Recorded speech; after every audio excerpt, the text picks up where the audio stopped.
continuously. What's going on, guys? Mr. Wonderful here, and in this video I'm going to be showing you every power location along with how to pack a punch, since these two things go hand in hand. So the first clip you just saw was the power source from round 1 that everyone should know, since you need to know it just to get out of this area, but I threw it in just in case anybody was brand new. Now, in order to get Pack-a-Punch, you have to cut on the power to 4 different locations around the map.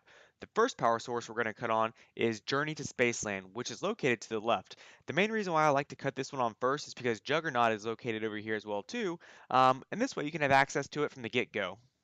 So as we make our way up the stairs, you'll look to your left and right there, yep, there's Juggernaut. Alright, so making our way back to the power. Now what you'll want to do, go through this hallway and then look to your left. Right here, there's the power source. Go ahead, switch that on, and now we have power activated for this area. Now the next step is to go ahead and look for the portal. Each area of the map that has a power switch is also going to have a portal in that same area as well. Alright, so right here we found the portal. You'll want to walk up here, hold square, we want to activate it. Give it a second to kick on. Once it does, go right through it, and it's brought us back to the center of the map. And as you can now see, one of those yellow dots actually turned blue, meaning we have the power on and we went through the portal.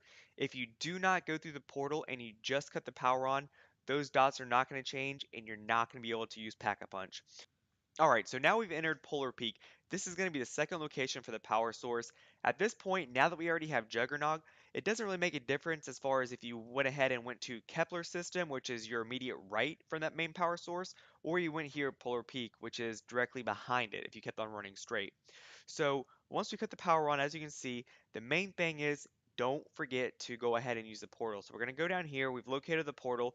The activation system is right here to its left. Again, give it a second to start back up, go through it, and again, turn around, look up, 2 lights are now blue. Alright, so moving on to power source number 3. This time we're going to go into the Kepler system area. This is the one that's located to your right from that main power source. We've already done the left, we've already done the back, now we're in the right area. So as you're making your way up the stairs, you'll notice that the power source is located right there at the very top.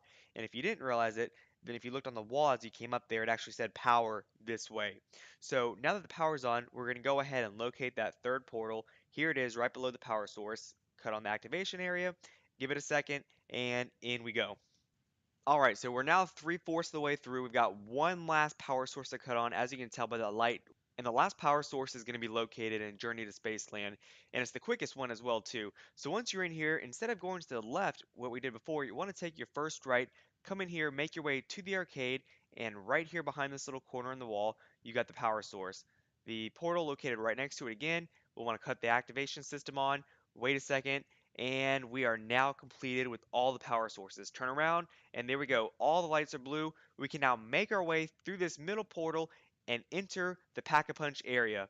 Alright, so right here in front of us is the Pack-a-Punch machine, $5,000 to use, and then behind us on this table, just walk up to it and press square. This is going to go ahead and get the next Easter egg started for adding elemental effects to your weapons. So there you guys have it, all the power locations, the Pack-a-Punch, put together in one video for you guys. Hope you enjoyed. Have a great one.